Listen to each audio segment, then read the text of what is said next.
Итак, всем добрый день. Вы знаете, никак не могу сосредоточиться и начать снимать те лекции, которые давно собираюсь, но никак не получается. У меня завал работы, особенно после этого кризиса, и очень много людей, очень много дел, очень многим нужно восстановить свое состояние, благосостояние некоторым, свою нервную систему. И поэтому, ни в какую никак не получается каждый день, думаю, снять, потому что для таких лекций нужно сосредоточиться, собраться с мыслями. И очень много нужного собрать воедино, чтобы лекция была целостная. Вот сегодня я все же сняла прямой эфир. Всех приветствую еще раз. Эгрегоры и магия. Или эгрегоры в магии. Что такое эгрегоры? Эгрегор – это вообще буквально перевод с латинского «сила», эгрегорус. Сила более древняя, сила искусственно созданная, сила религиозная, сила этническая, сила крови, сила генетики и прочее. Сила в магии. Какая сила в магии, как используется и какая религия, какую роль может сыграть в магии. Начнем, пожалуй. Возьмем более такие мощные мировые религии, которые сыграли роль в истории человечества, роль не самую лучшую, конечно, я бы сказала, губительную во многом, но в любом случае приходится признать, что есть три монотеистические религии, то есть единобожные религии, это иудаизм, и на почве иудаизма созданы две другие религии, это христианство и ислам. Иудаизм – это исконная еврейская религия, то есть она принадлежит евреям. Это поклонение их Богу-покровителю. Вот смотрите, у каждого народа был Бог-покровитель. Согласно древним сказаниям и древним традициям, особый Бог, который покровительствовал народу. Ну, например, народы почитали всех богов, но, скажем, у армян бог-покровитель, который более всего покровительствовал, точнее, богиня-покровительница, это Анаит, матерь всех богов.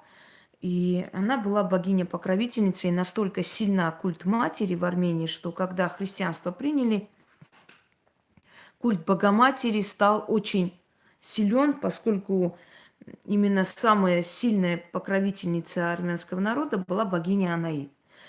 Точно так же у славян богиня-покровительница, богини-покровительницы, которые почитали славянами, это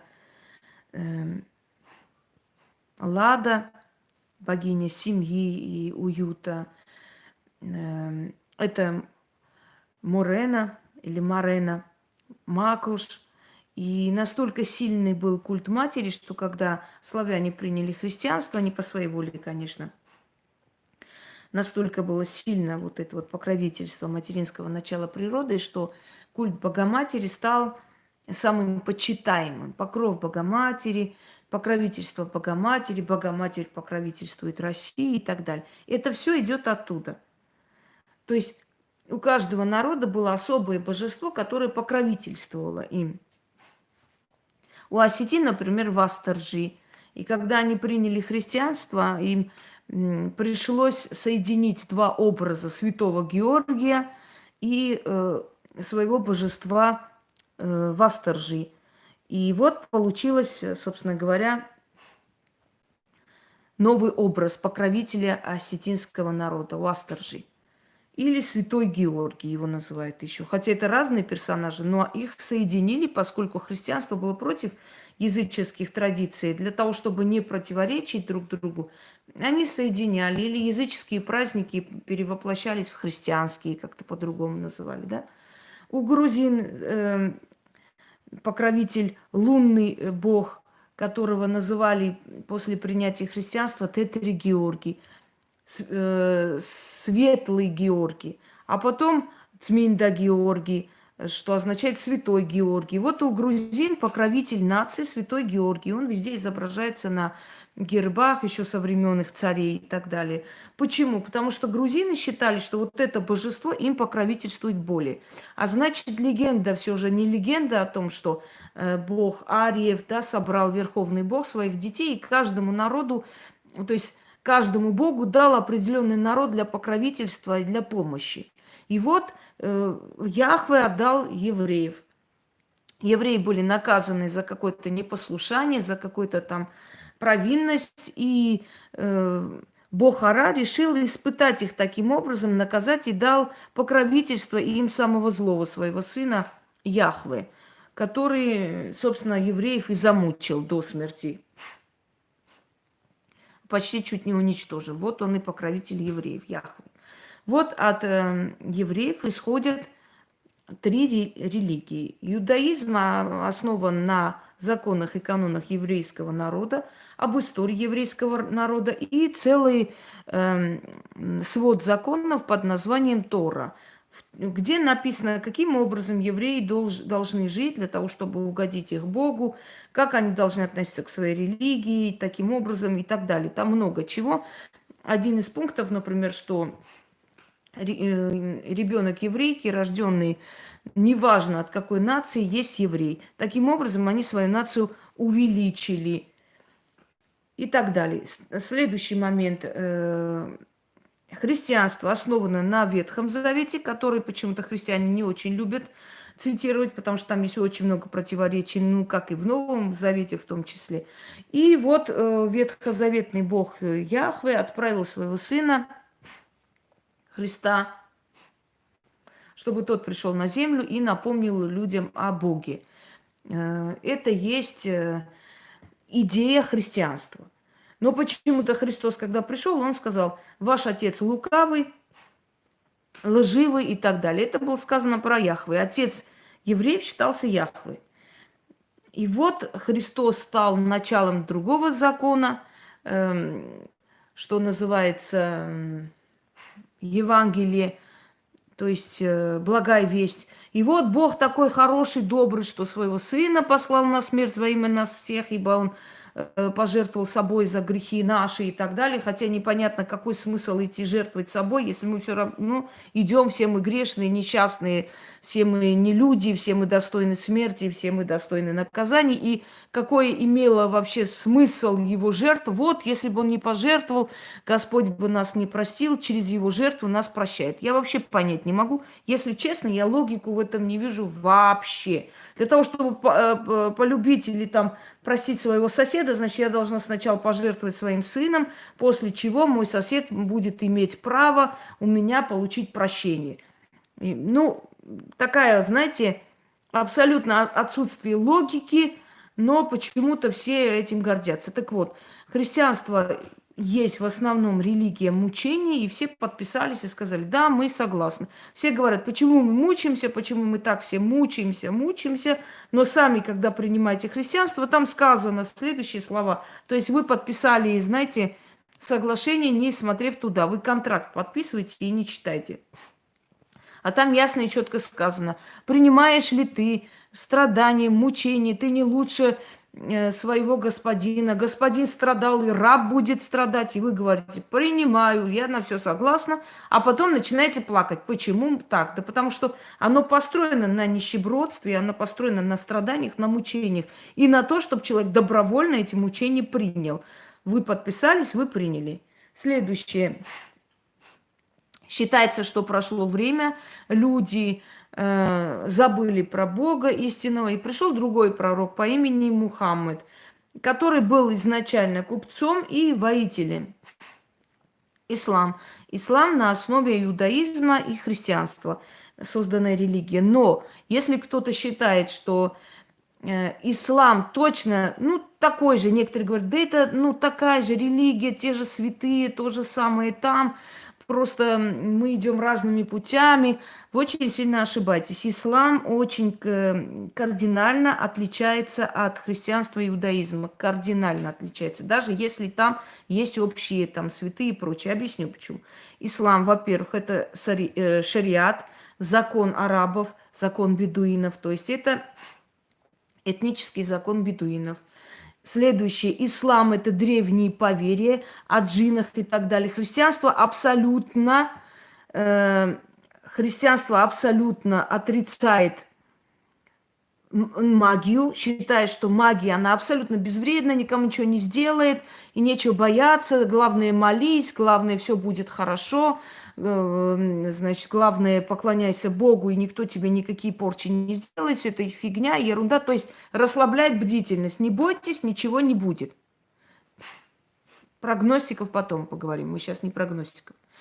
А ислам, самое интересное, ислам признает, что джинны существуют. Ислам признает, что джинны действительно могущественны, и что есть в реале, существует магия, она реальна. И в исламе очень много, именно в Коране есть очень много предостережений, и сподвижники, и святые религии ислама сами лечили, сами снимали порчу, сами заговаривали.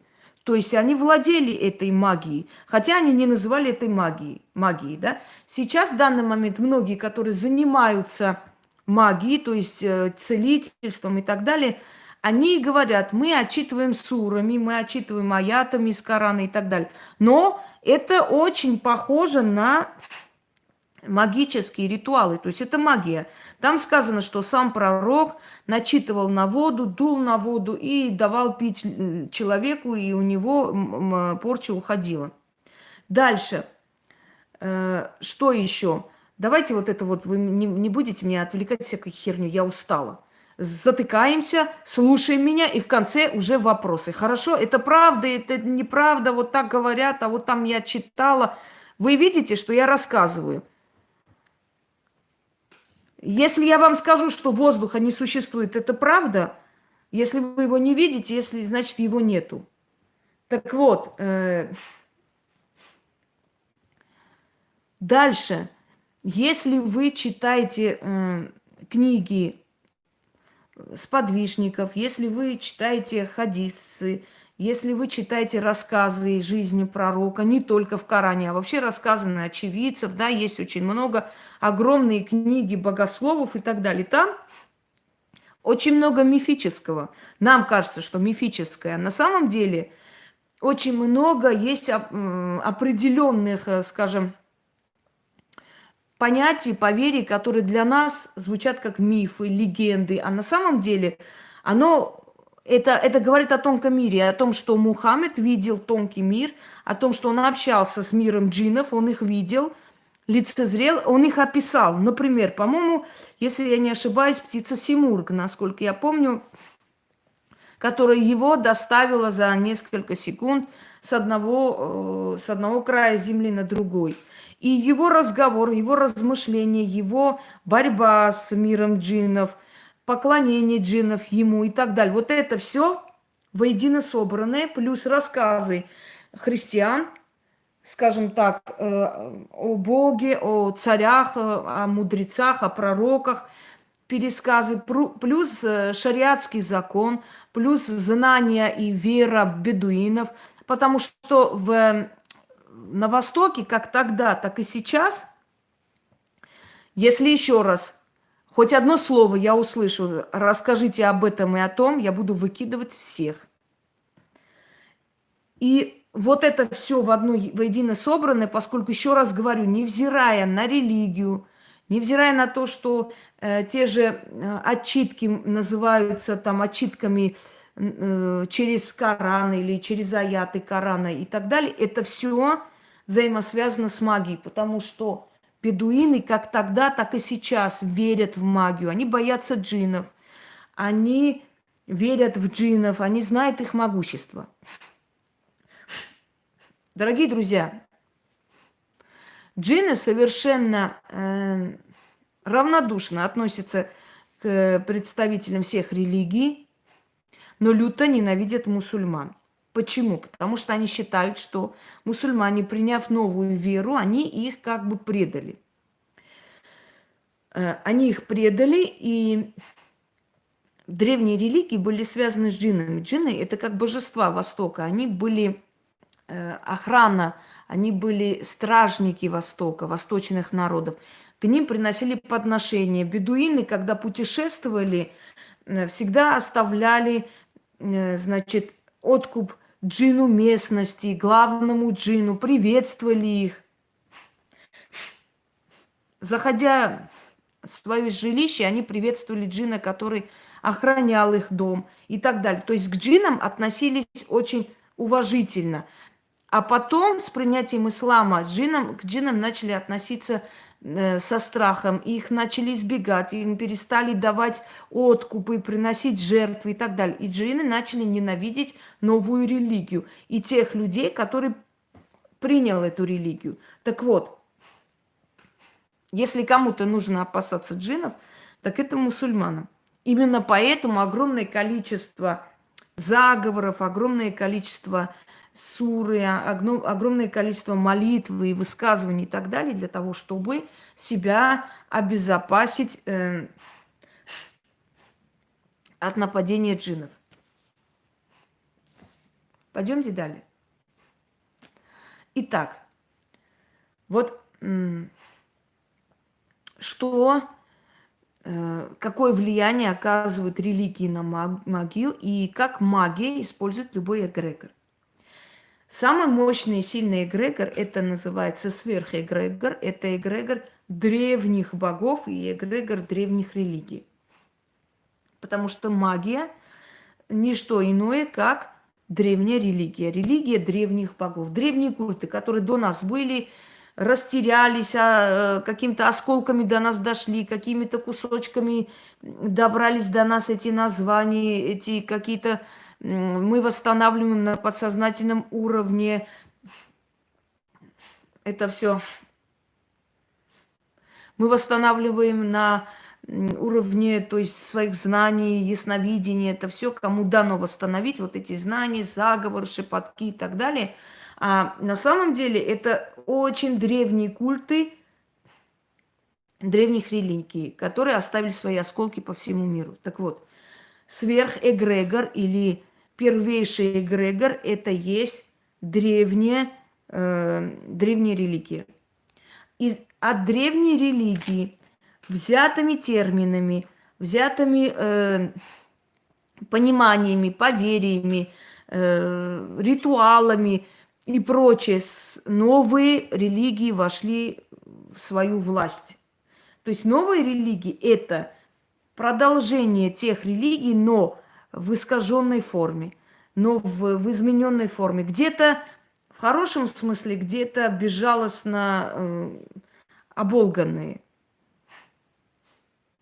Теперь смотрите, те же самые зажигание свечей – это питать духов энергией огня. То же самое принести на кладбище, оставить 100 грамм хлеб, питать духов энергией огня. То же самое принести цветы, посадить цветы на могилу, ставить цветы. Цветы – это подарить дух, душу растения, силу растения, скажем так, умершей душе. Вот почему почитание приносит умершему человеку огромное количество цветов, ну, смотря насколько он был известен. И это почитание, отдавание энергии цветка, энергии природы, высасывает душа оттуда, берет себе силу.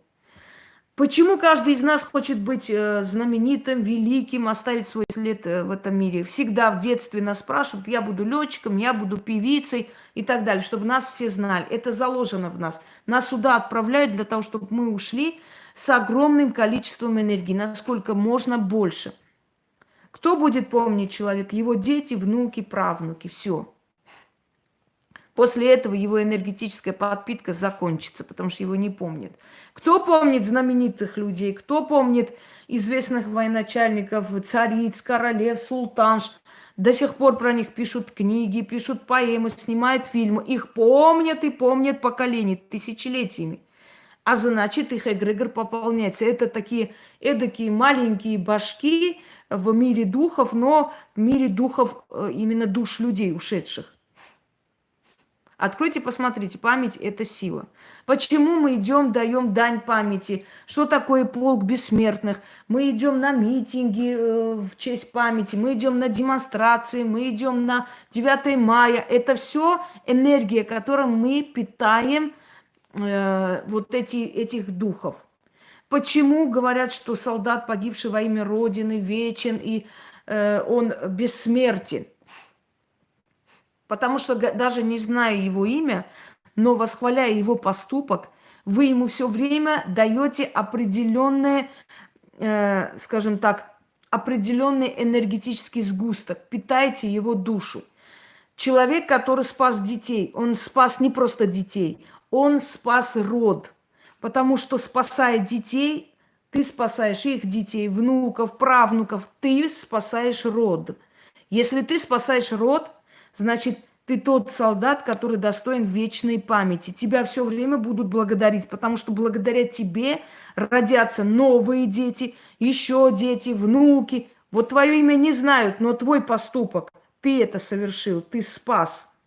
А значит, вечно это благословение детей, внуков, правнуков будет идти твоей душе. Понимаете, о чем речь? Вот почему говорят, что трус умирает каждый день, а герой один раз и навеки остается в памяти людей. Эти выражения не просто так сказаны. Хочу теперь коротко вам объяснить. Вот пришла новая религия сначала, иудаизм. Иудаизм начал переделывать все древние знания, поскольку евреи находились и в Вавилоне, евреи находились и в Египте. Они уходили отсюда туда, их гнали, потому что им покровительствовал не самый добрый Бог. Естественно, он над ними издевался, если уж так честно скажем.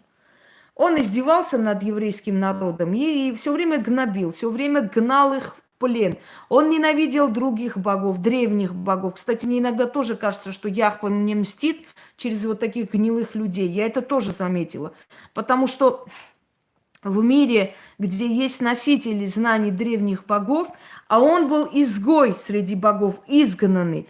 Он же ненавидел этих богов и запрещал абсолютно поклоняться богам в Израиле, другим богам, кроме себя и так далее. Именно по этой причине он был ревнив. И он все время это подчеркивает. И он говорит, я ревнив к другим богам. Он не говорит, нету других богов, они не существуют, это просто бездушные идолы. Он говорит, другие боги, понимаете? Другие боги. Так вот, вот Яхве изгоняет народ только за попытку там поклоняться какому-либо другому божеству. Он очень безжалостно косит народ и гонит в плен туда и сюда. Будучи в Египте, евреи берут тексты, древние тексты, называется «Книга мертвых», и переписывают. Будучи в плену в Вавилоне, они узнают историю сотворения человека или о том, где был Эдемский сад, о том, как все это происходило. Они же, находясь в Вавилоне, именно там, где Вавилонская башня и так далее, они всю эту историю переделывают под себя и пишут Ветхий Завет, Бытие, где получается что? Вот как Яхве начал покровительствовать еврейскому народу. Вот все народы забыли про Бога, а вот один человек по имени Авраам помнил Бога. И Бог сказал, вот я благословлю через тебя, твоих детей, внуков и так далее. Они пытаются объяснить, каким образом Яхве стал покровительствовать им. И почему Яхве стал Богом всех народов. Почему все время подчеркивают, Бог евреев силен. Там не сказано Бог один, и он силен. Там все время сказал, евреев Бог силен. Понимаете? Опять же, моя мысль, что боги покровительствовали разным народам. Каждое божество брало себе по одному народу и покровительствовало. Но это те же самые боги. Так вот, Яхве гонит их туда-сюда. Они будучи во всех этих древних цивилизациях, евреи берут отсюда, оттуда и создают замечательную книгу «Ветхий Завет». Ветхий Завет состоит из книги Бытия, то есть создания Адама, Евы и прочее. Далее идут Ной, Великий потоп объясняется. Значит, 3 сына Ноя, Сим, Хам и Яфет. Про Ноя есть в армянской мифологии. Зовут его Ксиут, старик, у которого 3 сыновей. Точно так же сказано про Великий потоп. Но был ли Великий потоп? Вот в чем вопрос. И потому что для человека, у которого мировоззрение было еще пока узкое, человека древнего мира, для которого мир был, это его город, страна и все, весь мир, может быть, в каком-то регионе вода и поднялась. Но это не говорит о том, что весь мир залило. Но там-то поднялось, да. Так вот, из 3 сыновей происходит род человеческий. 3 сыновей Ноя считается. Сим – это в переводе сила, народы сильные умом, характером, неважно. Это евреи, это арамейцы, это, значит, от евреев происходящие, далее идут арабы. Это все, вот говорят, антисемиты. Вот это слово я вам объясняю. Сим. От Сима произошедшие народы. Хам, что означает черный. От Хама произошли экваториальные народы и негроидные расы. И Хам был проклят своим отцом. И отец сказал: быть тебе рабом у братьев своих за то, что тот пьяный валялся. И Хам увидел это, рассмеялся, а другие сыновья пришли, прикрыли отца. И когда Ной очнулся и понял, что Хам его наготу видел, он его проклял и сказал: будь ты проклят среди братьев своих и будь их рабом. Вот то есть негроидная раса была рабом много тысяч лет. Вы об этом знаете. Далее. Яфет. Яфетиты – это славянские нации, это кавказские нации, это индуистские нации, это латиноамериканцы и так далее. То есть остальные – это яфетиты. Яфет – красивые. Красивые народы. Народы темпераментные, народы с необычной культурой, народы развитые и так далее. Вот они яфетиты. Вот мир делится на 3 категории. От 3 сыновей Ноя. Так считает Библия. Значит, Ветхий Завет. От Сима, Хама и Яфета. Далее, поскольку евреи побывали в Вавилонии в плену много лет, потом они были в плену у персов, медиан, то естественно, что они взяли культуру отсюда, оттуда. Очень много в Библии из книг мертвых египетских, значит, богов. Очень много в Библии из книги богов вавилонских и прочее. Теперь что происходит?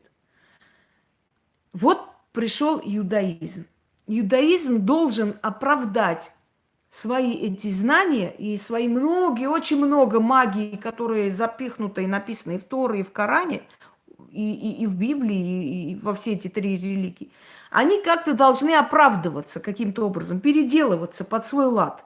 Вот на основе, значит, Торы, на основе иудаизма идет линия Каббала. Каббала считается особое поклонению к Богу и особая просьба к Богу. Теперь я хочу вам сказать, есть определенный фанатизм, фанатичные, значит, фанатичная еврейская организация, их называют по-разному, не будем сейчас подчеркивать, но есть такие фанатики, и их не большинство, и они осуждают своим собственным народом в том числе, но есть фанатично настроенная такая малая часть, которая уже вне закона, и они тайно это делают. Это похищение детей и убийства христианских и исламских. Причем убийство ритуальное, когда стекается кровь. Это называется халяль, вот этот ритуал, стекание крови полностью. Вообще в еврейской культуре и в исламской культуре мясо – это нужно кровопускание, полностью пустить кровь, тогда мясо чистое. Да.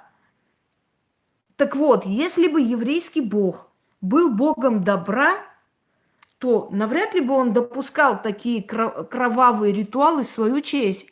Они делают это в честь еврейского бога. Помните этого мальчика похитили арабского и убили вот так вот ритуальным образом? А арабы убили 2 еврейских мальчиков за это в отместку. И вот было очень там толпотворение, это лет 7 назад где-то это случилось. Сионисты их называют. Хотя, не скажу, да, сионисты это больше, наверное, националисты, какие есть в каждой нации.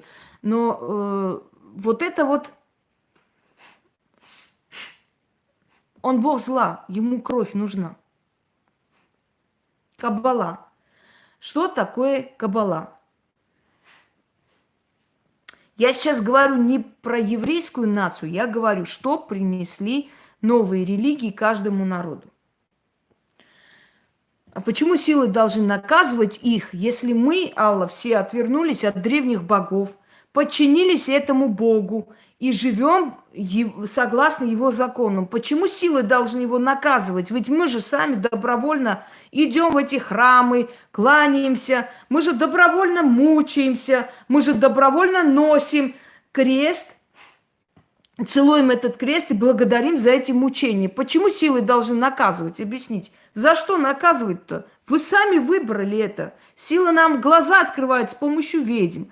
Но если вы заметили, многих настоящих сильных ведьм, вообще сильных людей, все время преследуют в этом мире, потому что это мир Бога Яхве. Это система зла, она злая. И вся эта система подчинена ему, начиная от правительств мировых, заканчивая мировыми религиями. Они подчинены Яхве. И, естественно, тот, который посланник древних сил и посланник древних богов, напоминающий о том, что богов много, что они добрые, что они хотят помочь человеку, что не нужно бояться мира духов и так далее, и так далее. И этих посланников система, злая система пытается давить, уничтожить, закрыть рты. Поэтому жизнь ведьм сейчас в этом мире очень тяжкая. С преследованиями, с издевательствами, с грязью, с чем угодно. Именно поэтому и преследуют, потому что ведьмы – это носители древних знаний. Они напоминают о том, что, может быть, он был ли вообще Иисус, или это собирательный образ. Потому что ведьмы и колдуны, настоящие, я имею в виду не вот эти гадалюнки, а именно люди, носители силы и знаний, они посланники древних богов, и они очень не нужны в системе Бога Яхвы. Так вот, каббала, перейдем. Эгрегор иудаизма взяли. Чем может помочь эгрегор иудаизма в магии? Как можно использовать в магии эгрегор иудаизма? Имею в виду для...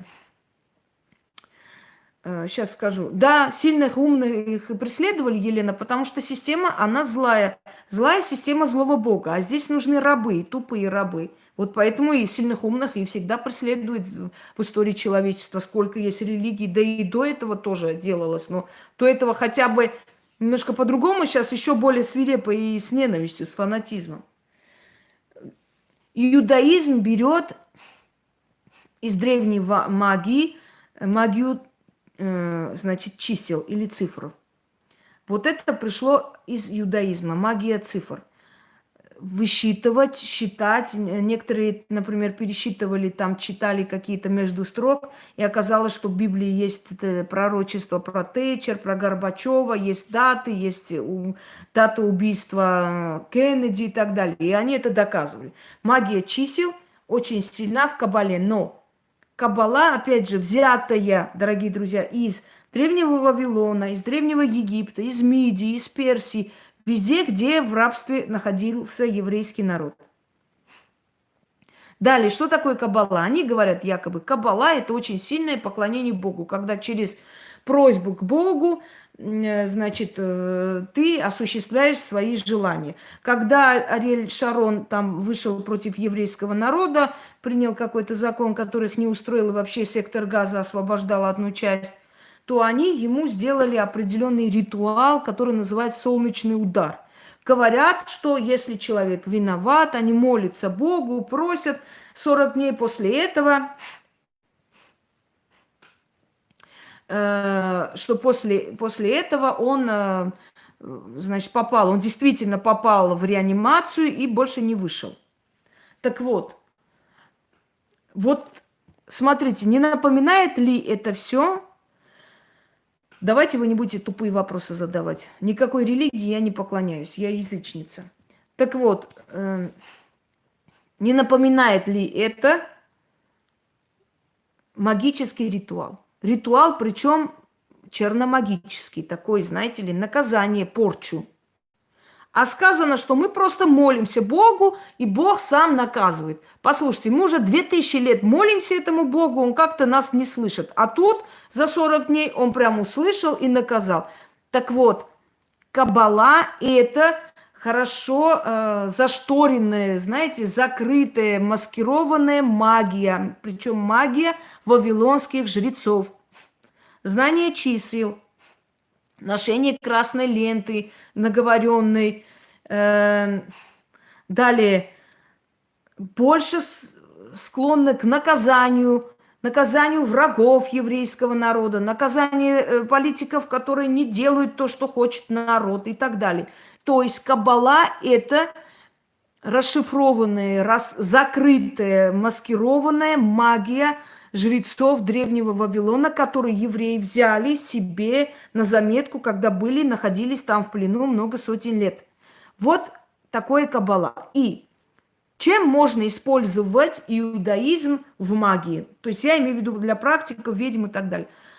Иудаизм магии можно использовать только для определенных таких предназначений, черных. Если через Каббалу попросить богатства, это боком выходит. Посмотрите на Мадонну. Она тоже каббалистка, она тоже не просто приняла иудаизм, она еще находилась там, она говорила со старейшинами и так далее. Посмотрите на нее. Да, она богатая женщина, она преуспевающая женщина, у нее очень много денег, но у нее скандал на скандале, у нее нет личной жизни, у нее постоянно мужья, которые предают, которые выносят на публику весь их интим и так далее. То есть расплата за это огромная. Огромная расплата. Хотя вроде бы точно так же Анджелина Джоли, которая точно так же занималась каббалистической магией. Ее тоже замечали с этим красным, значит, красной нитью на запястье, стушеные какие-то там летучие мыши и так далее, и так далее. Она тоже известный человек, она тоже получила деньги, она тоже устранила всех конкурентов. Говорят, что если Джоли хотела какую-то роль, она просто звонила, спрашивала про эту роль. После этого все актрисы заболевали и в итоге приглашали ее. Она точно так же добилась роли мистера и миссис, про шпионов, Смит. Да, но расплата всему этому что?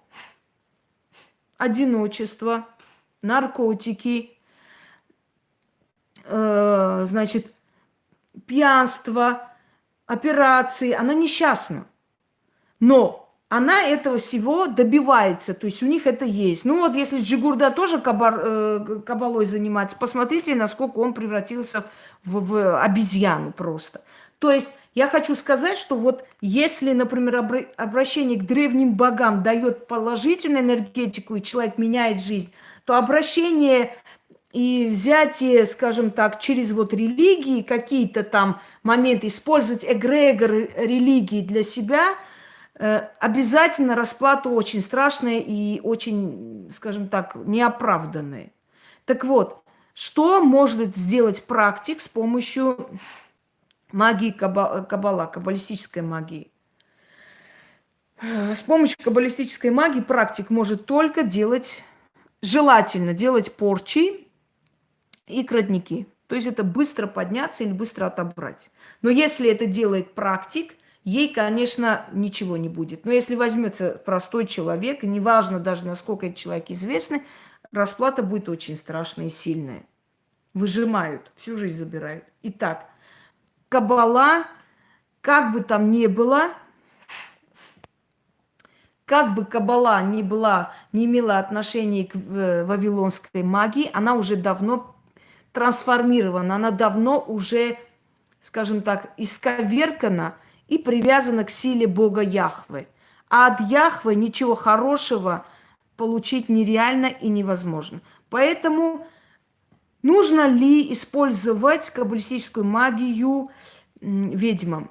Можно, но ничего хорошего из этого не выйдет и для ведьм в том числе.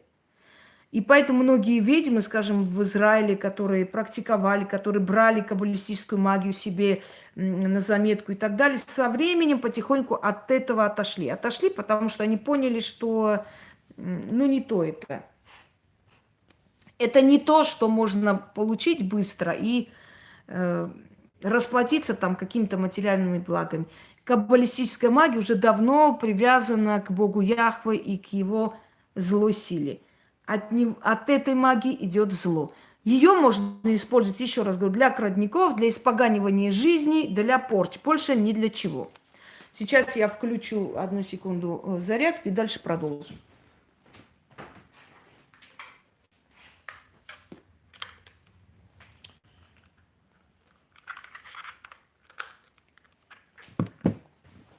Так, секунду, сейчас перезагрузится.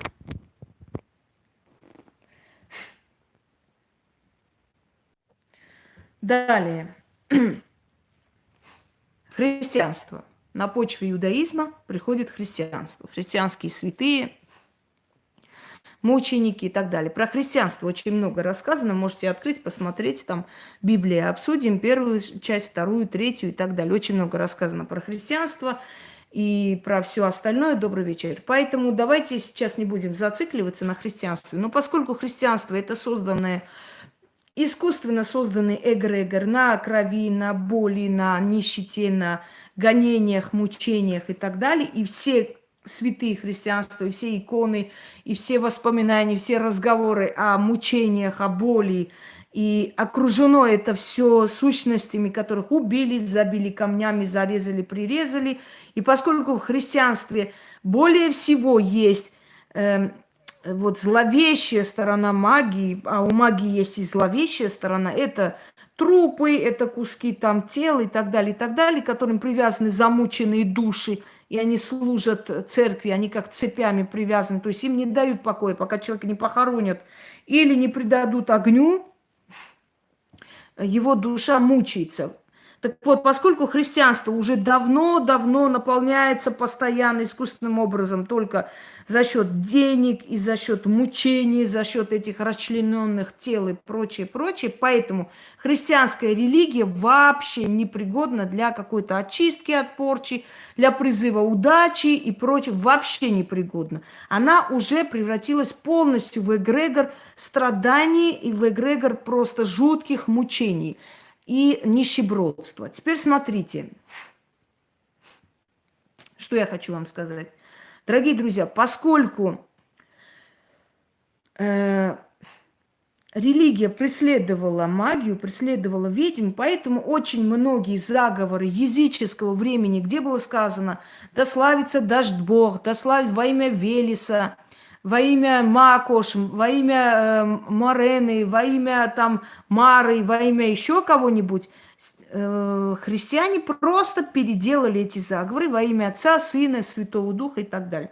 И поэтому, если есть родовые ведьмы, которые были, может быть, необразованы, а может быть, боялись открыто говорить, а может быть, так и научились и считают, что это нормально и так можно. Дайте мне дойти до этого, мать вашу, надоели вы уже. Никак ты не можешь ничего использовать. Фу, как я устала уже, не могу с этим колхозом. Так вот, поскольку все, сбили. Поскольку было преследование, поэтому очень многие заговоры, которые были во имя Велеса и других богов, говорят во имя Отца, Сына и Святого Духа. И ведьмы родовые, которые получили эту силу от своих предков, родовые ведьмы, они эти заговоры используют, но эти заговоры, знаете, уже маскированные как бы языческие заговоры, поэтому они у них срабатывают. Но у вас не сработают. Вот почему, например, Степанова, да, казалось бы, огромные книги, там на все про все есть, но дело в том, что у Степановой, как правило, огромное количество в каждом ритуале, в каждом заговоре во имя Отца и Сына, Бога благословим, во имя Христа Иисуса и так далее, и так далее. Прости, Господи, грехи, и помоги, Господи, и во имя святых и прочее. Святой Павел и Петр, и все настолько все запихнуто, именно вот это христианского все. Именно поэтому оно не работает у людей. Оно не работает, дорогие друзья. Но для родовых ведьм может сработать. Даже если они эти слова скажут, не Христос и не Петр и Павел помогут, а именно те, скажем, ключи, те духи, те сущности, которые на самом деле изначально были в этом заговоре. Понимаете? Они немножко, как бы получается, неправильно произносят этот заговор, но заговор тот же самый и помогает, но на личной силе. Так что заговоры Степановой могут сработать вот в том виде, в котором они есть. Они могут сработать только у родовых ведьм. В остальном вообще никак не сработает у вас абсолютно, потому что это переделанные языческие заговоры. Вот она, христианские заговоры. Теперь, некоторые, называющие себя ведьмами, даже смешно говорить, отправляют людей по церквам ходить, там отмаливать, еще что-нибудь. Вот четкий, ясный, прямой ответ. Помогает, возможно ли с помощью христианских заговоров, христианских там молитв и так далее, очистить человека, заговорить человека, помочь, если только на время. Вот люди приходят, например, ой, там меня одна женщина отчитывала, там крестами махала, значит, обходила восковыми свечами, там читала молитвы и так далее. Мне вроде бы стало легче на некоторое время. Не из-за молитвы. Не из-за молитвы, а потому что воск он забирает, он как соль, впитывает в себя отрицательную энергетику. Вы даже дома просто зажжете восковую свечу и покрутите, понимаете? Закройте рты, Тамара, рты закройте все. Я сама буду говорить то, что считаю. Закройте рты и молча слушайте. Так вот, каждый из вас может взять воск и просто пройтись над своей головой. Вам станет легче. Вам на час, два, три, вот головная боль, даже воск зажигаете дома, становится легче. Воск, он сам по себе просто забирает отрицательную энергетику. И все. На время. То есть это абсолютно не дело не в молитве, а в том, что воском покрутили и все. Но через некоторое время оно снова начинается. Через 2-3 дня буквально. Почему? Потому что христианская сила абсолютно бессильна перед древними богами. Абсолютно. Хоть Яхва и затуманил мозги людям, но у него нет той силы, той мудрости, тех знаний, которые есть у древних богов и древних представителей богов. Поэтому христианскими заговорами, христианскими молитвами отчитать, читать и так далее может помочь, если у человека есть сила, энергетика на очень короткое время. Но возможно ли через церковь вызвать удачу? Вообще никак. В церкви нет удачи. В церкви расчлененные трупы, замученные души смотрят с икон. В церкви вечно больные люди, искалеченные, которые приходят плакаться и оставлять хотя бы какую-то часть своей несчастной судьбы там. В церкви нету этой силы золота, шикарной жизни, роскоши. Это все говорили, пропагандировали и внедряли в людей древние боги. У них даже были специальные боги денег, у них была богиня Фортуна, дающая фарт и удачу, а в христианстве, в христианском эгрегоре его нет. А поэтому, следовательно, через христианские эгрегоры, молитвы, церкви и так далее просить какую-то удачу в делах, во имя Отца, Господи, помоги мне найти работу, да чтобы Святой Христос пришел и так далее, это все ересь, оно вам не поможет. Почему? Да потому что Христос говорил, надо жить в бедности, несчастье, как же мы можем Его силу призвать для того, чтобы Он нам дал, там, я не знаю, какое там богатство. Итак, чем полезен эгрегор христианства для ведьм? Теперь переходим к этому. Для порчи. Для порчи.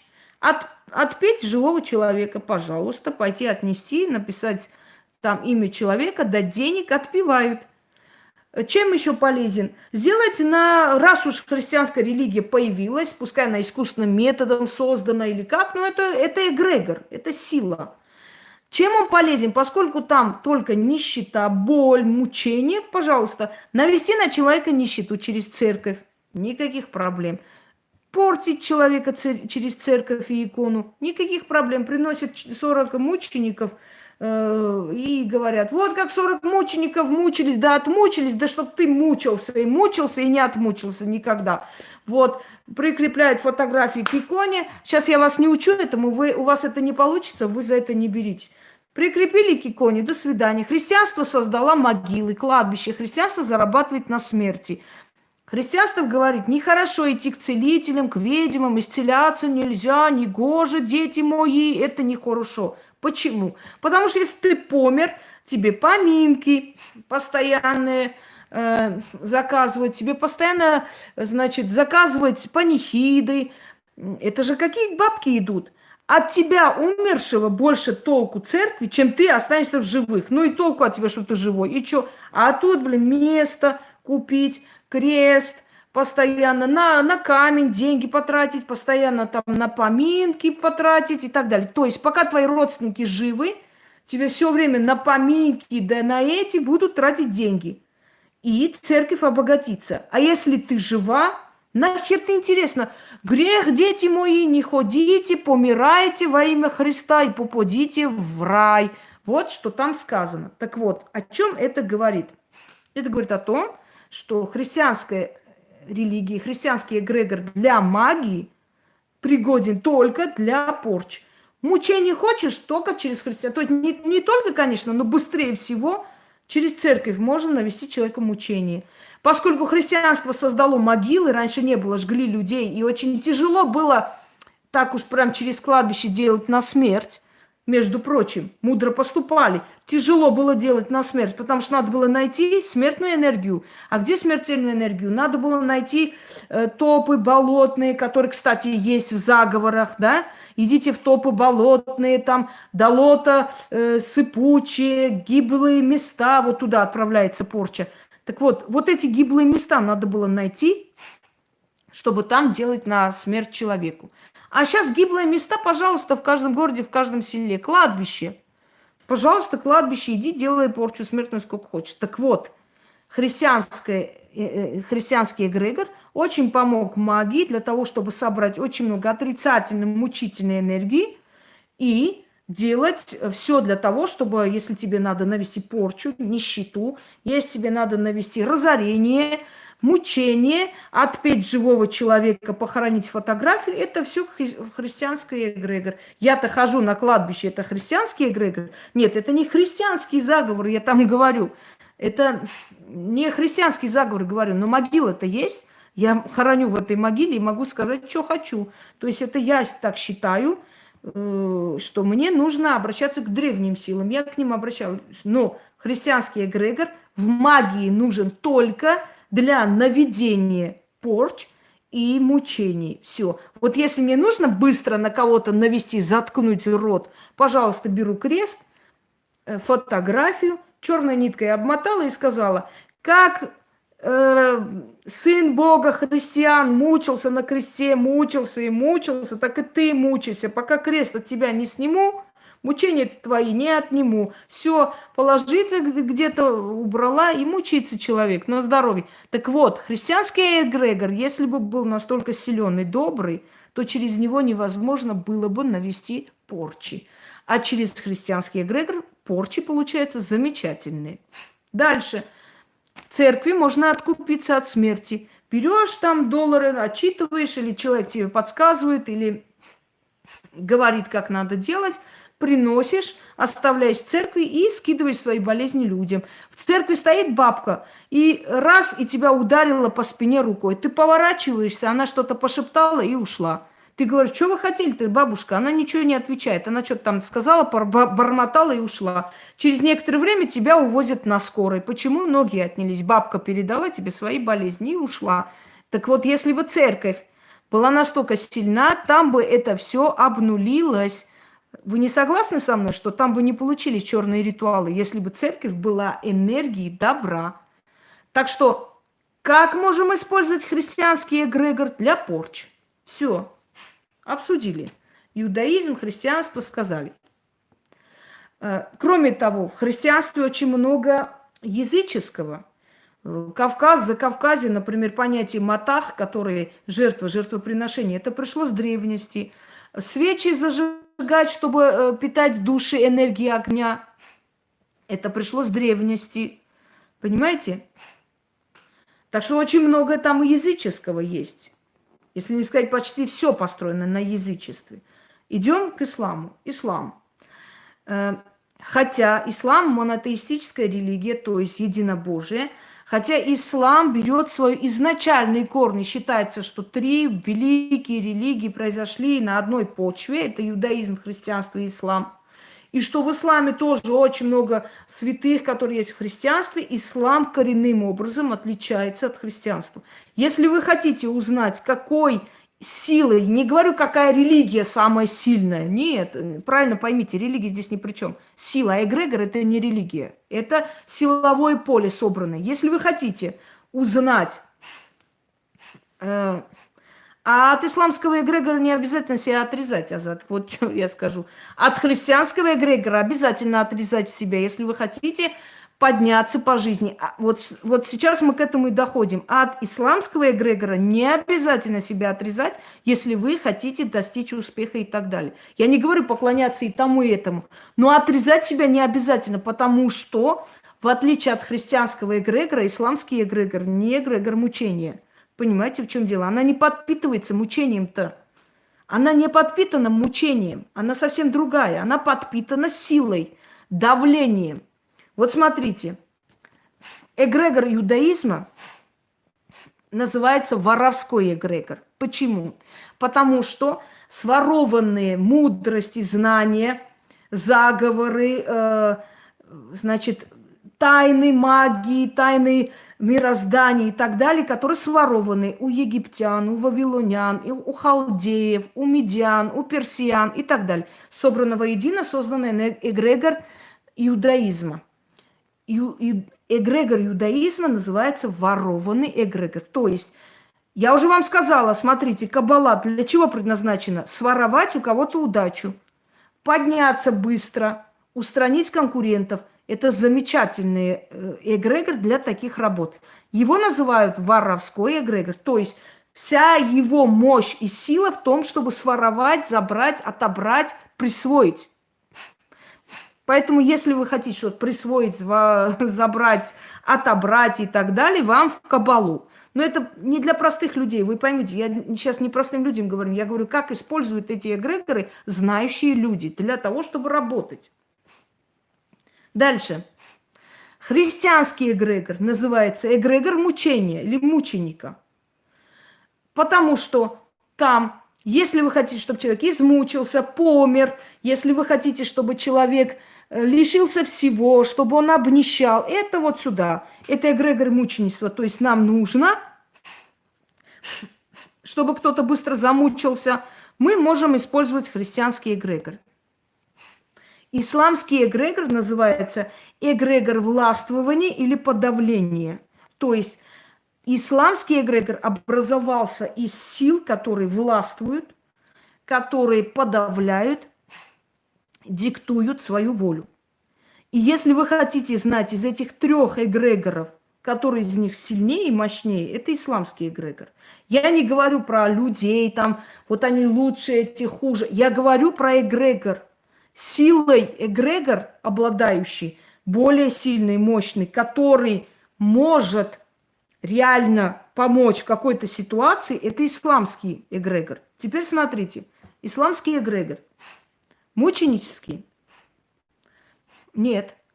Исламский эгрегор говорит, если тебя заставляют делать то, что ты не хочешь, а именно мешают тебе верить в твоего Бога, мешают тебе жить по законам твоего Бога, исламский эгрегор разрешает убивать. То есть он говорит, убейте того, кто мешает вам верить в меня. Мешает как? Ну, запрещает, ну, бьет, ну, связал, там, ну, не дает там спокойно жить. Он разрешает. То есть это эгрегор властвования и подавления. Подави его, но не давай подавить тебя. Христианский эгрегор что говорит? Молитесь за врагов ваших, тех, кто вас гонит, подставляйте щеку и так далее. Мученический эгрегор. Эгрегор раба, безвольного раба. Исламский эгрегор не такой. Хотя там много общего, мы говорим. Да, много общего. Но не более того. Далее. Смотрите. В исламском эгрегоре собраны бедуинские традиции, древние сказания, древние знания. Слушайте, хватит тупость нести. Я никого никуда не призываю идти, придурки тупоголовые. Хоть слушать научитесь, мать вашу.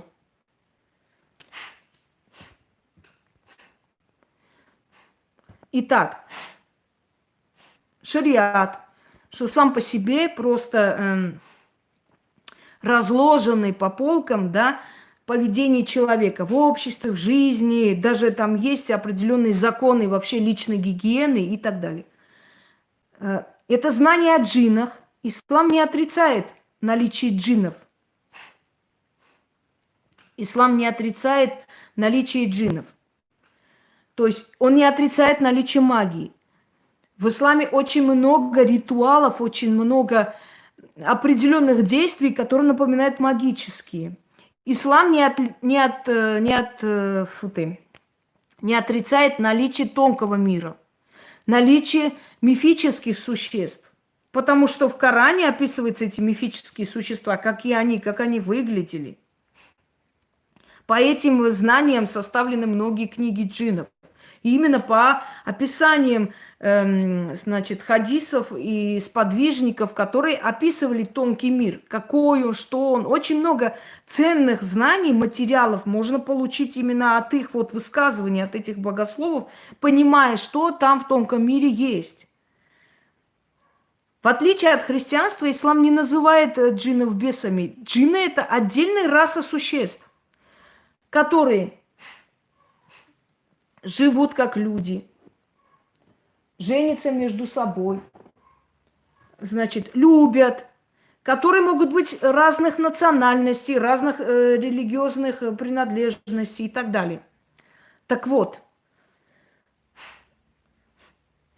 почему, скажем так, в смысле двойная мораль, ничего не поняла. Как можно использовать в магии исламский эгрегор? Исламский эгрегор в магии ведьмы могут использовать, если вы заткнетесь и будете изучать мой канал, вы узнаете, кто есть кто. Вот если вы будете затыкаться и изучать мой канал, потому что все эти вопросы, из-за которых вы меня сейчас отвлекаете постоянно, они есть на моем канале и обсуждены миллион раз. Вот если вы задницу оторвете со стула, изучите мой канал, вы эти все вопросы узнаете, ответы в том числе. Но поскольку вы колхоз, у вас нет воспитания, вы видите, что человек рассказывает, объясняет, лезете со своими вот этими неотесанными ногами и начинаете спрашивать одно и то же, о чем уже миллион раз сказано. Итак, эгрегор ислама можно в магии своей использовать в следующих случаях. Если вы хотите быструю помощь тонкого мира, это джинны. Если вы хотите узнать, кто такие джинны, объяснить, только ислам объясняет жизнь джиннов.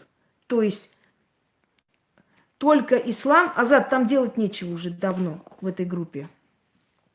Только ислам объясняет наличие джиннов. И только он говорит, что это за сущности, что от них ожидать. Он подразделяет и дает им имена, и говорит, какой джин для чего есть и так далее. Да? Так вот, для того, чтобы войти в контакт с тонким миром, для того, чтобы получить власть, для того, чтобы властвовать и подавлять волю других, навязывая даже в чем-то свою волю, но навязывая это в подсознательном уровне, исламский эгрегор идеально подходит для таких дел. Люди, которые говорят, что лечат Кораном, они лукавят. Объясню почему. они читают из Корана суры, аяты, но это в основном делается с помощью тонкого мира, с помощью джиннов. То есть не может человек, который занимается магией, он может использовать исламский эгрегор. Неважно, он мусульманин или нет. Он может любые эгрегоры для себя использовать. Я уже сказала, какой эгрегор для чего подходит. Для работы в магии. Но не может человек, работающий в магии, говорить о том, что он верующий и что он соблюдает законы ислама, если он занимается магией.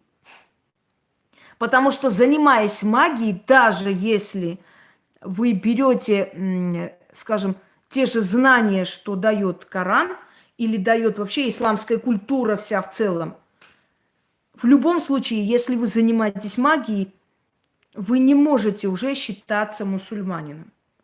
Потому что, хотя в Коране описывается очень много магических ритуалов, хотя сподвижники делали много чудес, лечили людей и так далее, хотя в древние времена люди приходили в мечеть, оставались, они получали исцеление. Были люди, например, хафизы, которые приходили, читали, пели, скажем, определенные там суры из Корана и успокаивали нервы.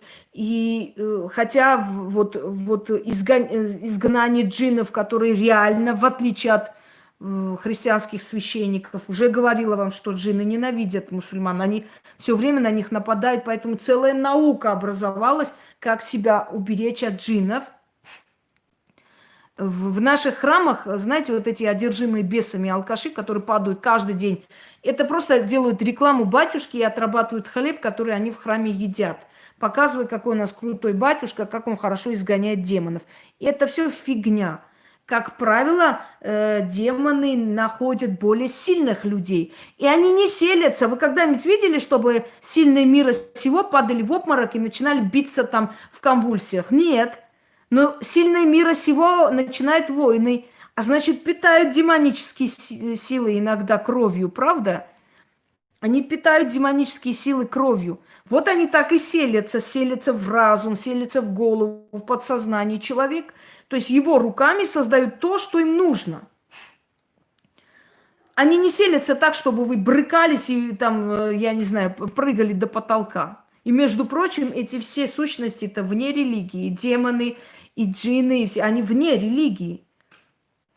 К джиннам может обращаться и христианин, и джиннов может увидеть кто угодно.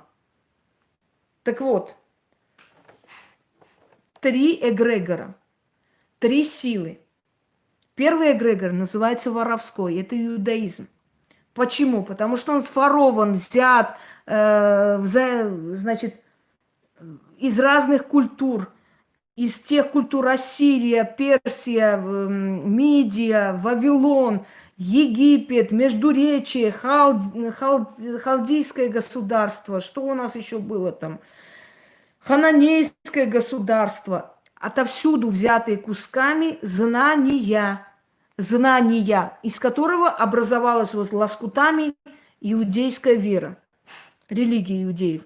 Эти все мудрости, эти все познания и так далее. То есть оно своровано, по сути, взятое, да, заимствовано отсюда, оттуда. Поэтому этот эгрегор, поскольку он основан на воровстве, на взятии откуда-то, он помогает в воровстве, он помогает в краднике, он помогает убрать конкурентов, он помогает делать порчи. Вот для чего. Христианский эгрегор, он образовался на убийствах, на мучениках, на мученической смерти, на преследовании христиан, кидании львам, бедности, несчастье и так далее. И даже главное божество христиан Христос, который был на кресте и помер на кресте в мучениях, и вы тоже ничем не хуже, тоже должны все помирать. В общем, все умерли, как там в мексиканском сериале. Так вот, поэтому христианская религия, христианский эгрегор, не только религия.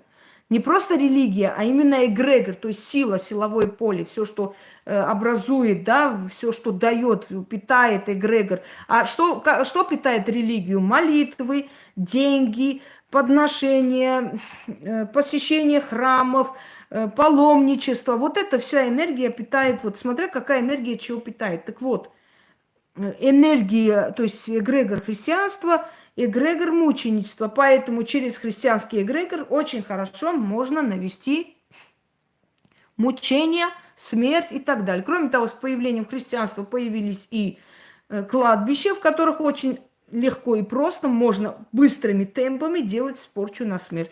На нищету, с иконами, с крестами, на купол церкви и прочее, прочее. Христианский эгрегор ведьмы могут использовать для наведения мучений и смерти.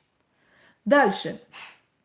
Исламский эгрегор, он образовался из более древних поверий, законом шариата, то есть это древний закон Востока, знание о джиннах, о тонком мире, знание законов Вселенной, мироздания, это какая-то часть магия, заговоры, там, ритуалы специально против джиннов, чтобы себя обезопасить и прочее, прочее, прочее. И это все создалось. И эгрегор ислама называется эгрегор власти и подавления. То есть, если вы хотите получить власть и подавить чью-то волю, то вам очень подходят знания, взятые из ислама и использованные исламского эгрегора, силы ислама для того, чтобы узнать тонкий мир. То же самое ритуалы, призыв джина Зальнабура для купцов, да, когда люди говорят, мы его призываем с утра, ставим что-нибудь сладкое, весь день на ногах, там не знаешь куда, чего, зато к вечеру карманы полные денег. Пожалуйста, это откуда я создала? Это знание ислама, исламского эгрегора, это мудрости, да, это знание Корана. Вот он, джин, Зальнабур, джин купцов, джин, который может уговорить кого угодно. Там может прийти толстуха, у вас купить шорты и быть счастлива, потому что в этот момент ей кажется, что ей просто очень подходит вот этот вот тип. Далее, венчание джина с джином, который показывала. Венчание с джином вообще на Востоке делали, значит, будет, естественно, запись, делали ведьмы, чтобы иметь супруга в тонком мире. Понимаете, как сопровождающего, проводника, как хотите. Некоторые идиоты говорят, ну вот венчание джином, это она, значит, всю жизнь будет одна. Нет, вы не понимаете, венчание с джином это означает, что она берет себе в союзники в тонкий мир. То есть она там имеет супруга, духовного супруга, а значит джинны не тронут ее, а будут подчиняться и помогать, потому что она стала одна из них, понимаете? Да, все правильно. Обращались многие мудрецы к джиннам. Просто поскольку это было, скажем так, осуждалось, многие об этом говорили как-то так мягко, пытаясь объяснить, почему. Многие вообще молчали, но это действительно было. Дальше. Джин страсти вообще сила. Многие бабы вышли замуж через джина страсти. Вот я вам, дорогие друзья, объяснила 3 великих эгрегора, которые связаны именно с, скажем так, с религиозной частью, если рассмотреть. Что они дают в магии человеку, что можно через них попросить, потому что каждый из них – это силовое поле. Хотим признать, нет, но оно существует. Теперь другие силовые поля, которые уже идут, как бы, все забыла, более древние. Это та же самая магия, это та же самая древняя религия, но я хочу немного затронуть эти все аспекты, в том числе. Вика. Вика или кельтская магия. Вика или кельтская магия в основном магия природы. Поклонение древним богам. Многие там боги изображаются рогатыми. Рогатые боги, еще раз вам говорю, что рогатые боги – это боги природы, потому что природных богов изображали с рогами оленей, там, косуль и так далее. Природные боги носили рога. Еще другой аспект – луна. Например, арабы поклонялись богине Луны. Вы знаете, что на ранней стадии ислама вот этот полумесяц считался языческим знаком и был запрещен. Но потом, со временем, вот этот вот полумесяц со звездой стал символом ислама. Что такое полумесяц? Поклонение богине Луны. Так вот, арабы, бедуины, именно бедуины, кочевые бедуины, они поклонялись богине Луны. И вот этот лунный серп, он потом в итоге стал символом ислама. Как не, скажем так, иронично звучит, но это так, понимаете, это ирония судьбы. Так вот, вот этот лунный серп носили жрецы древних божеств. И со временем начали изображать вместо серпа рога. Вот отсюда опять эти рога, рожки. Рожки луны. Так бедуины до сих пор они благодарят джинам местности. Бедуины до сих пор приносят подношения. Караваны идут, они обязательно джинам дорог отдают подношения, чтобы дорога была без препятствий, без грабителей, без бандитов и так далее. Вика. Виканская магия – это природные боги, стихии, силы огня, воды и так далее. Плавно переходим к друидской магии, тоже относится к виканской магии. Поклонение деревьям, силам ветров, силу земли, жрецы, которые носили, несли вот эти вот всякие секреты исцеления, знали язык трав, по сути были травники, целители, знающие люди и так далее. Следующий момент. Кельтский пантеон, кельтский вот эгрегор. Кельты. Куда входили вот в кельтский пантеон и германцы, руны, данные богами.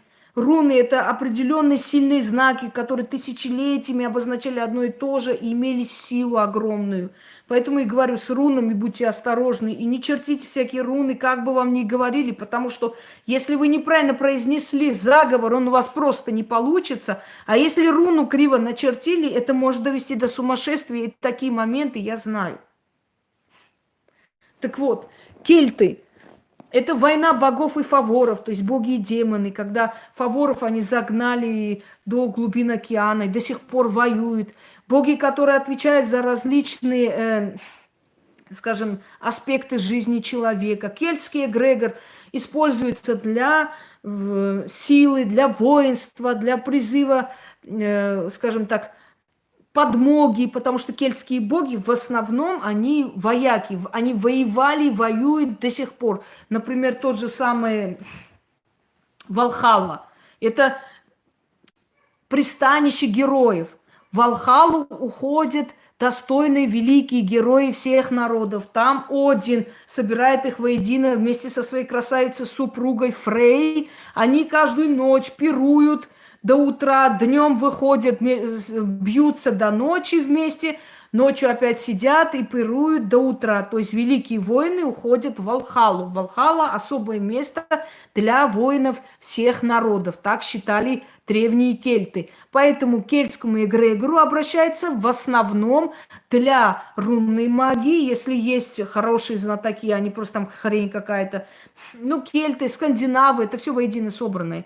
И для воинского духа, для поддержки. То есть эгрегор кельтов в основном для этого подходит. Эгрегор вики, виканская магия, подходит для ведьм, колдунов, для очистки пространства, для очистки с помощью воды, огня, поскольку там в основном стихиями работа. Самая такая вот, если честно, так скажем, слабая, кажется, да, как бы виканская магия и безобидная. Это именно виканская магия. Просить у богов природы хорошей охоты, просить у богов природы хорошего урожая, благодарить. Виканская магия, наверное, при всем этом, вот скажем так, вы хоть слышали, о чем я говорю? Я не сказала обращаться к исламскому эгрегору или к кому-то еще. Вы вообще слушаете, о чем я говорю? Я говорю, колдуны, ведьмы, как могут использовать любой эгрегор для помощи человеку.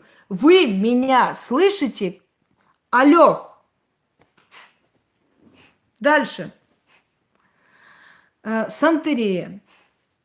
Давайте пока Вуду, поскольку Сантерея есть дитя Вуду, я так считаю. Вуду, Воу-Доу, белые, черные, энергии Земли. Я целые там посвятила целые лекции именно вот Вуду. Почему именно э, каким-то, скажем, определенным направлениям магии я посвящаю больше времени, потому что я считаю, что определенные, скажем так, направления магии сильнее, чем другие. Поэтому даже если я говорю, то есть я изучаю все стороны магии, религии, эгрегора и так далее, но определенным там силовым полям я больше обращаю внимание, потому что они сильнее. Вот оно и есть эгрегор, силовое поле. Благодаря Вуду выжила черная нация, благодаря поклонению своим богам. Но поскольку они боялись поклоняться открыто, они называли, есть у каждого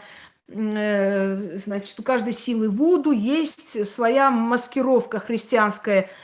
Мария там в Вуду это есть святая там Мария, это есть Ошун богиня. Дальше святой Патрик это есть Легба и так далее. Далее. Вот Вуду. Энергия Вуду, эгрегор Вуду, обращение к эгрегору Вуду – это Ориша, поклонение духам, силам, богам, силам предков, силам природы и так далее, и так далее. Что дает ведьме, колдуну эгрегор Вуду? Да все, что хочешь. Но эгрегор Вуду, вот смотрите, если вы все время повторяете, вот вы берете заговор мой, вы говорите, вы в голове представляете, например, в жемчугах хожу, в золоте, в бриллианте, вы это представили. Вы создали определенную реальность в голове. Потом эту реальность переводите, переносите в нашу реальность. То есть это называется сюрреальность или иллюзион, если хотите знать. То есть вы, значит, посмотрите, вы в голове создали эту реальность, а потом эту реальность перенесли в настоящую реальность. Но Вуду она не просто создает в голове, она вам показывает, театрализованно показывает это все. Вот там поливают кровью, водой, алтарь духов.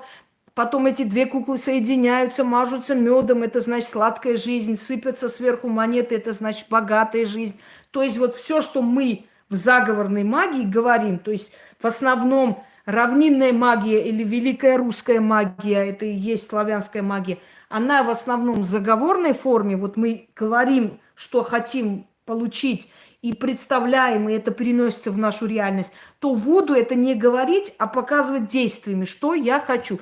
Хочу денег, сыпать сверху монеты. Хочу богатой жизни, сыпать там пшено, ячмень, потому что для них это есть богатство. Там рядом фигуры коров ставить, то есть театрализованно показывать твою жизнь. Просто театрализованно. И твое сознание, видя это все, оно быстрее притягивает, понимаете? Вы это можете представить. Вот вы представили, насколько вы сильный человек, вы это притянули. Так вот, Вуду – это эгрегор, дающий практически все. Все, что ты хочешь, я имею в виду для ведьм. Но если ведьмы вам дают из Вуду что-либо полезное, значит, они знают, что они вам дают, можете смело делать. В Вуду есть только одно условие, только одно – надо верить в это. Если вы хоть секунду усомнились, вам ничего не дадут. Вуду вот такое.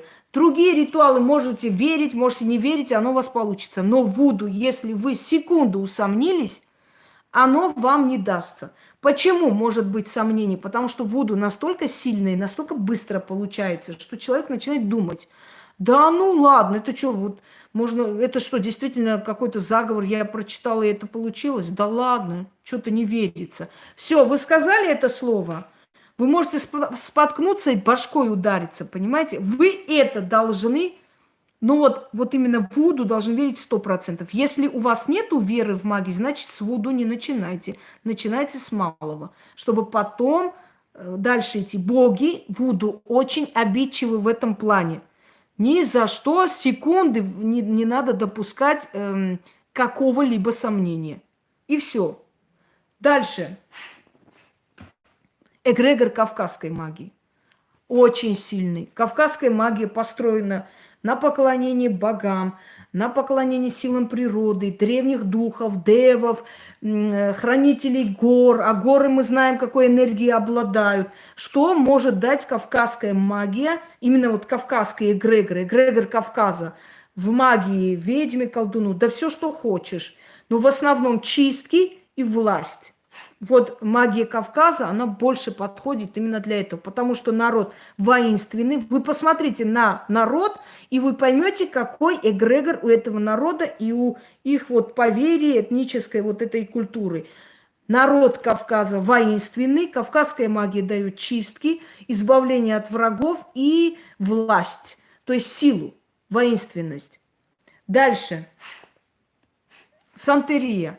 Сантерия очень-очень распространенные, разные направления, очень много. Настолько много, что я просто в одну лекцию не уложусь никак.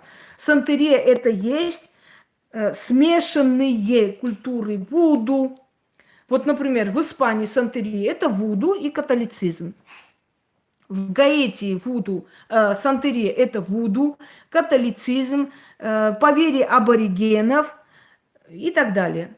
Дальше в Перу это вуду, католицизм, католические святые, Ариша вуду, далее индийские боги, индийские традиции и прочее, прочее. В Бразилии то же самое. В Бразилии вообще называется афро-бразильская магия. Теперь афро-бразильская магия. Давайте афро-бразильскую магию, одну вот ветвь афро-бразильской магии. Да, ислам, тенгриство. Да, почему я сказала, что именно подавление? Потому что в исламе и очень много и тенгриства до сих пор. Особенно для азиатских народов и для монгольских народов. Шаманский эгрегор точно так. Шаманский эгрегор больше связь с духами, с силами, очищение, успокоение, устранение ненужных людей и исцеление. Шаманская магия больше на это направлена. Не на деньги, не на богатство. Больше власть, больше очищение и, скажем так, получение власти, получение силы. Потому что кочевники, сами понимаете, у них не было столько золота, денег и так далее, но у них были огромные территории и сила. Сила подавления других, подчинения себе.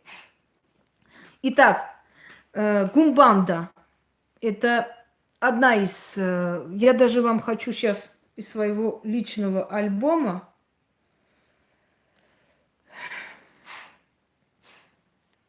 сейчас я вам хочу показать. Гумбанда, чтобы вы поняли, что это такое. Погодите секунду. Ну вот, например, гумбанда. Вот такие алтари, яркие алтари. Это ориша, это духи вуду. Духи вуду, духи природы. Здесь есть и Христос, и Святая Дева Мария, и, значит, дух неба, земли. Здесь и Перун, и все в одну кучу. Дальше гумбанда. Смотрите. Посейдон, рогатые боги преисподней. Дальше идут демоны. Это уже и индийцы, индийский пантеон, демоны, да? Индийские боги. Санта-Муэрте внизу сидит. Все в одну кучу. Это называется гумбанда. Особый тип вуду, который в основном развит в Мексике, в Перу. Смотрите. Вот в этой шляпе это есть барон, значит, Меседи, называется дух, Ориша. Внизу сама смерть. С этой стороны, видите, есть дьявол, дьяволическое какое-то древо. Сверху идет католический святой. То есть это поклонение всем силам, духам и так далее. Теперь смотрите, подношение гумбанда. Различные вот… Помните, я вам давала ритуалы вуду, и я вам сказала, они любят, обожают лимон, перец и так далее, и так далее. Понимаете, вот я вам показываю, что именно подношение вот эти вот алтари. Смотрите, перцы, лимон, вино. Это недавно мне отправили из ритуалов, там, может, тоже есть где-то уже давно. Теперь, смотрите, воинство, как я вам говорила, это призыв сил со всех сторон, и их много, это пестрота, это и есть сантерия, как можно больше, но сантерия тоже делится на несколько различных частей. Вообще, само по себе сантерия – это вуду и католицизм. То есть, смотрите, много свечей, много духов, различных духов, разных сфер, плюс католицизм, плюс много чего еще, понимаете? То есть вот это и есть гумбанда. Теперь, значит, другой я вам показываю. Кимбанда или, значит, Афро-Бразил или Кимбанда. Ой. Кимбанда есть кандамбуло или кандамба. Это уже мексиканцы, перуанцы, бразильцы, аргентинцы и так далее. Вот это вот уже кимбанда. Это уже поклонение воде, поклонение. Есть у них праздник, это, скорее всего, тот самый праздник, он называется «Мама Африка», когда негры, то есть черная раса, каждый раз в определенные праздники африканские приносили, оставляли букеты, оставляли сладости и свои слезы отправляли маме Африка. То есть это отправление родной земле, это такое ритуал скорби, да, боли, любви к своей земле и так далее. Это кимбанда. Дальше. Сейчас еще покажу вам. Это уже называется подчинение женской силе. Сейчас альбом открою. Но просто хочу, чтобы вы имели представление, о чем тут речь вообще, про что. Вот такие вот различные направления африканских культов и не только. И причем хочу вам сказать, дорогие друзья, что эти все люди днем очень ревностные католики, вот она, кимбанда, то есть подчинение дьяволице, женской силе. Видите?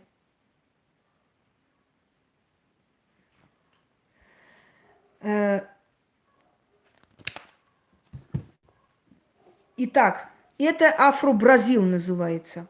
Днем они верующие католики, ночью они, значит, поклонники сил вуду. Это духи, стихии, духи предков, это кимбанда. Значит, о чем еще мы забыли с вами сказать? Мы забыли с вами про индуистскую еще религию. Например, индуистских богов, индуистскую религию, индуизм. В чем можно использовать в магии индуистскую религию? Индуистскую религию можно использовать, ну это может плохо звучит, я имею в виду вовлечь, да, оттуда взять для себя индуистской религии.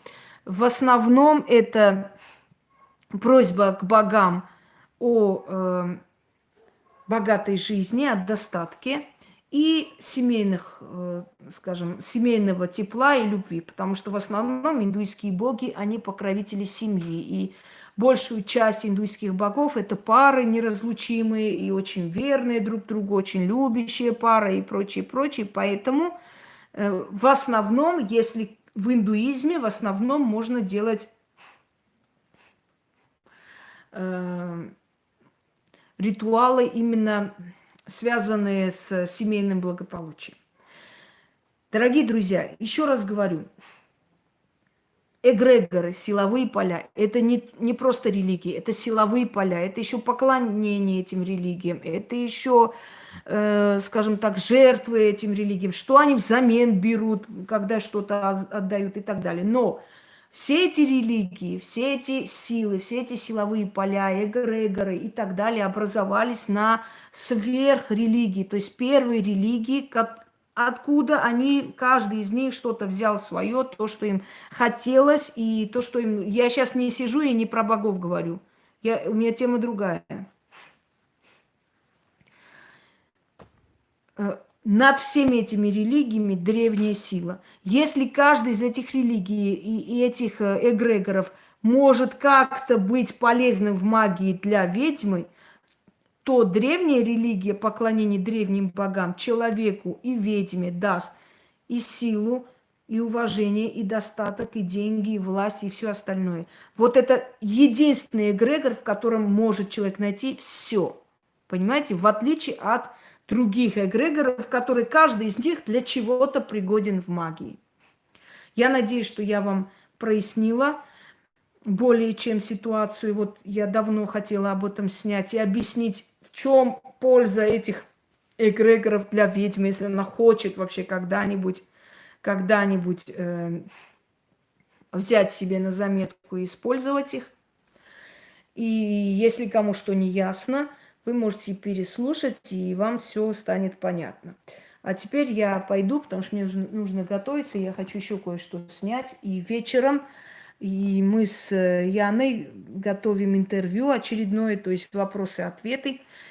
И вы можете свои вопросы все-таки отправить Яне. Не личного характера, выйду я замуж и что у меня будет, нет. И еще в Твиттере у нас есть страница, или в Инстаграме, господи, неправильно сказал. И там можете под фотографией, что сегодня будут вопросы и ответы, там можете оставить свой вопрос. И я сегодня, когда буду снимать прямой эфир, я сегодня эти вопросы обсужу. И еще мы хотим сделать прямой эфир мистические истории. Так что сегодня готовим эти 2 эфира. Все, дорогие друзья, всем удачи, всех благ. Наконец-то нашла время. Пойду продолжу дальше.